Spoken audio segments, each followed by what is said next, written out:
Shalom chez vous, j'espère très bien portant. Moi je vais bien par la grâce de Dieu. Nous sommes au programme, au son de la trompette, Jésus revient bientôt. Ici pour vous, le pasteur John Sokele.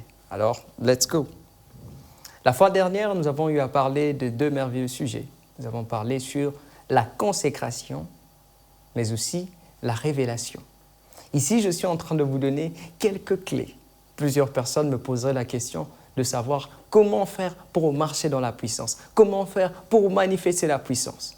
Vous voulez voir des miracles, vous voulez voir des guérisons. Ici seront des moments clés pour votre destinée, des points, des principes qui vous aideront à expérimenter la puissance de Dieu. Alors, le point que nous avons ce moment serait la soif et la prière. Encore une fois de plus, prends ton stylo, ton carnet ou alors ton téléphone ou ta tablette pour noter, car ceci changera ta vie. Je vais commencer par la prière. C'est quoi la prière? Je me rappelle, quand nous étions tous petits, on nous disait de prier. Je me rappelle une petite fille qui priait dans sa chambre, sa maman va la surprendre. Elle disait « Seigneur, s'il te plaît, j'ai besoin que tu donnes à mon papa de l'argent. » La petite fille ne savait pas ce qu'elle faisait. Elle a juste vu ses parents le faire. Elle s'est dit « Je vais essayer de faire comme les parents font. » Et vous savez quoi? La maman s'est retrouvée en train de prier avec la petite fille. C'était devenu une culture. La Bible dit « Enseigne à l'enfant les voies de l'Éternel et demain il ne va pas s'en détourner. » Il y a beaucoup de choses que nous avons eu à faire que nous n'étions pas en train de comprendre, mais en grandissant, nous comprenons cela. Certains ont la culture de la prière, mais c'est quoi exactement la prière? La prière, je l'ai définie comme la capacité de parler à Dieu et d'entendre sa réponse. Je sais que dans plusieurs cultures, on nous dira « Priez, dites à Dieu ce que vous voulez, ensuite vous partez. » Non. Je crois fermement que devant Dieu, nous ne sommes pas que des perroquets. Il doit aussi dire quelque chose. Vous imaginez une relation où on se croiserait avec vous. En parlant, je viens et je parle pendant 1 heure du temps, ou 2 heures, mais vous ne dites rien. Déjà, premièrement, vous serez fatigué, vous serez ennuyé.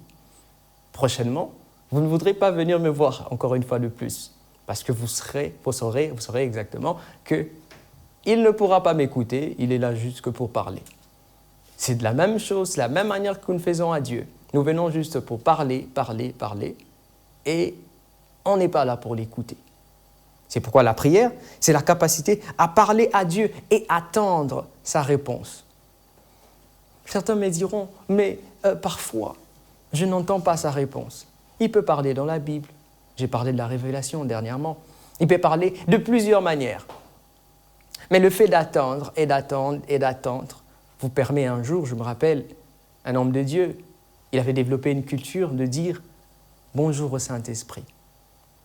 Il dit pour la première fois, rien ne se passe. La deuxième fois, mêmement. La troisième fois aussi. Mais plus il le disait un jour, il ne va pas le faire. Et vous savez ce qui s'est passé? Une voix va dire « Mais aujourd'hui, tu ne m'as pas salué ».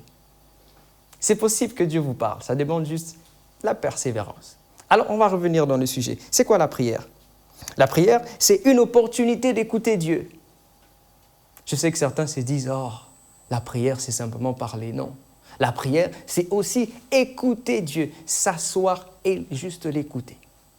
C'est ça la prière. C'est une opportunité que Dieu nous donne pour pouvoir l'écouter. Autre chose, la prière, c'est la respiration ou l'oxygène d'un chrétien.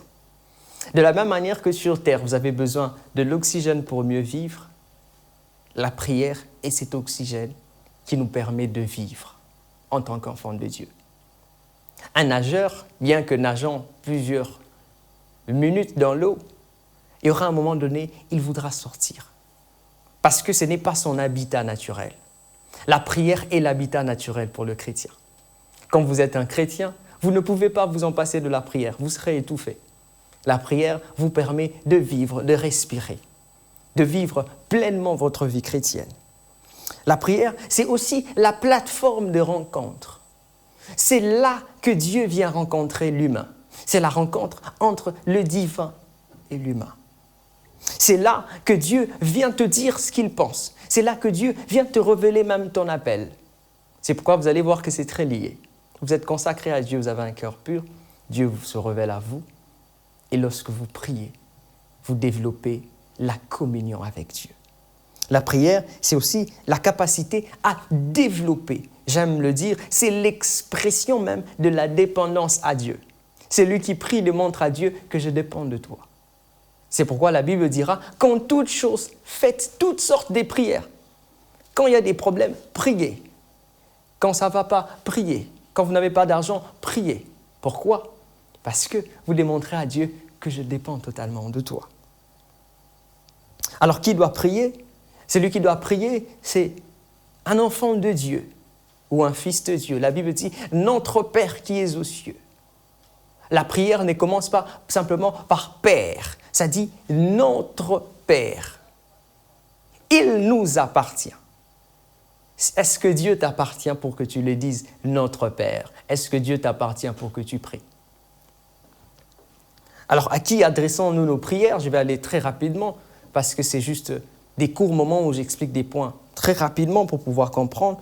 Nous adressons nos prières au Père, au travers du nom de Jésus-Christ, par le moyen du Saint-Esprit. Lorsque vous parlez, vous dites, c'est pourquoi on commence la prière en disant « Notre Père ». C'est à lui qu'on adresse la prière. Et à part cela, il y a le nom de Jésus. C'est pourquoi on dit « Tout ce que vous demanderez au Père en mon nom, croyez que vous l'avez reçu et vous le verrez s'accomplir ». Nous prions au Père au nom de Jésus-Christ et au moyen du Saint-Esprit. Il y a tant de sujets qu'il faudra parler sur, par exemple, l'avantage, l'importance de la prière. Nous n'aurons pas le temps de pouvoir aller en profondeur sur cela. Mais ici, j'aimerais expliquer la soif, afin de comprendre l'équivalence ou la balance qu'il y a entre la prière et la soif. Je rappelle encore que nous parlons de la puissance de Dieu. C'est quoi le rapport entre la prière, la soif et la puissance de Dieu? Alors que lorsqu'on parle de la soif, c'est la sensation de vouloir boire quelque chose.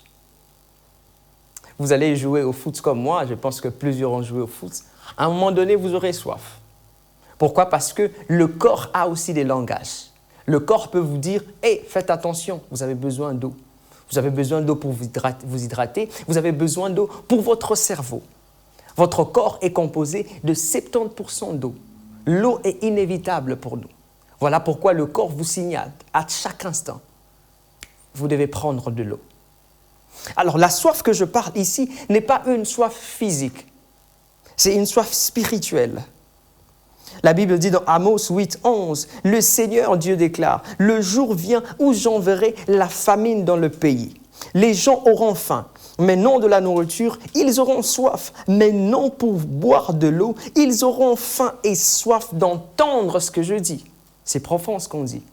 Faim et soif, non pas de boire juste de l'eau, mais faim et soif d'entendre ce que je dis. Dans la version anglaise, on parle de « spiritual famine ».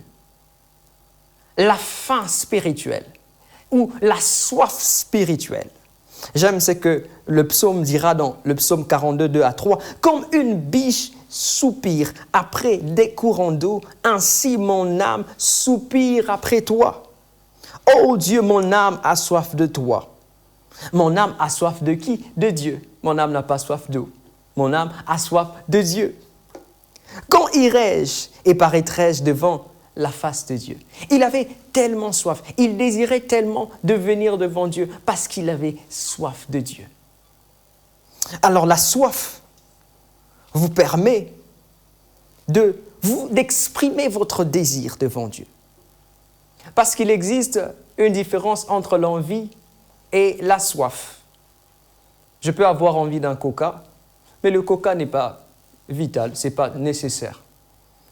Mais quand vous avez besoin de l'eau, vous ne pouvez pas vous en passer. Quand vous avez besoin d'eau, il faut que vous puissiez boire, parce que c'est nécessaire pour votre vie sur la terre. Aujourd'hui, dans le marketing, il y a un système pour créer en vous l'envie d'acheter quelque chose. Je parie que là où vous êtes, vous avez déjà envie de vous payer un iPhone 17. Pourquoi? Parce que ça a été créé par les hommes. Ils ont créé en vous cette envie de pouvoir l'acheter. Mais remarquez avec moi, c'est que l'envie vient juste pour un moment et ça passe. Mais la soif peut venir et peut vous donner la tendance de venir pour un moment, mais revenir encore parce que c'est important pour votre vie. Alors, si je dois parler de la soif, de la prière et de la puissance de Dieu, je dirais ceci, la soif vous donne la capacité de rester. Même quand vous ne voyez rien, vous restez en prière. Ici, j'associe déjà la soif et la prière. Un homme qui a soif, c'est un homme qui peut rester des heures et des heures à prier. Parfois, ça arrive, je suis en train de prier et je ne sais pas, je regarde, oh, j'ai déjà fait 4 heures, j'ai déjà fait 3 heures, parce que j'ai tellement soif. Dans cette génération, plusieurs ont soif de TikTok, plusieurs ont soif de Snap. Aujourd'hui, on a les flammes. Plusieurs ont soif de poster quelque chose. Ils viennent d'un pays et ils veulent que tout le monde puisse savoir d'où ils viennent. Ce n'est pas mauvais, je ne suis pas contre cela. Mais lorsque vous n'avez pas soif de Dieu, c'est là le problème. Parce que la soif démontre cette envie, ou je dirais ce désir profond, je préfère le dire ainsi, d'aller vers Dieu ou de connaître Dieu. Mais plusieurs ont simplement le désir. J'aimerais encourager quelqu'un ici. Pour vivre la puissance de Dieu, vous devez prier encore et encore. Les hommes de foi, les héros de la foi, si vous lisez, vous étudiez l'histoire du réveil dans le monde, vous verrez qu'ils ont prié. Je me rappelle, il y a un homme qui a prié, William Seymour, il priait pendant 4 heures ou 5 heures, si je ne me trompe pas. Et avec le temps, il a augmenté à 7 heures. Et je vous assure, le réveil qui s'est passé à Azusa Street était un réveil incroyable. Il y avait du feu sur le building. Lorsque les pompiers venaient pour éteindre le feu, il n'y avait rien. Parce que la puissance de Dieu était intense. Vous savez pourquoi? Parce qu'un homme avait soif. Un homme s'est décidé de s'agenouiller pendant des heures et des heures pour chercher Dieu. Vous voulez la puissance de Dieu? Ce soir, je vais prier pour vous. Vous voulez vivre la main de Dieu? Vous devez prier. Vous devez chercher Dieu encore et encore. J'entends des gens me dire, mais j'ai prié, rien ne se passe. Tel sera le sujet même de la prochaine séance. Je vous parlerai de comment attendre, comment être là et rester. Quels sont les mécanismes que Dieu a placés pour nous. Mais ici, j'aimerais que tu puisses prier avec moi, de là où tu te trouves. Père, je prie pour tes enfants. Je prie au nom de Jésus-Christ. Vous qui n'arrivez plus à prier, que Dieu vous accorde la force de prier. Là où la soif était partie, la soif, c'est le signe d'un manque. Là où l'habitude était installée, parce que l'habitude tue la soif. Je prie et je déclare que la soif revienne. La soif de chercher Dieu, la soif d'aller en retraite, la soif de s'enfermer, la soif d'arrêter les réseaux juste pour le chercher. Que la puissance de Dieu se manifeste là où vous êtes, afin que la grâce de Dieu soit libérée. Je prie au nom de Jésus-Christ, dans votre salon, que la présence de Dieu se manifeste. Je prie au nom de Jésus-Christ, dans votre chambre, dans votre voiture, que le feu de Dieu se manifeste. Au moment où vous serez en train de voir ma main, que la puissance de Dieu tombe sur vous au nom de Jésus-Christ. Que les dons qui étaient étouffés se manifestent au nom puissant de Jésus-Christ. Je déclare que vous commencerez à vivre la puissance de Dieu à partir d'aujourd'hui. Que Dieu vous bénisse. C'était le programme Au son de la trompette. Jésus revient bientôt. C'était pour vous le pasteur John Sokele. Alors prochainement, comme je vous ai dit, je vous parlerai de ce mécanisme, de comment attendre. Ça sera le dernier point de ce moment. Nous parlons sur la puissance de Dieu. Tu as prié, prié et prié, rien ne se passe. Prochainement, je vous donnerai la clé sur comment rester, comment attendre. Quel est le mécanisme que Dieu t'a donné pour attendre? Alors pour le reste, que Dieu vous bénisse et à très bientôt. Shalom chez vous.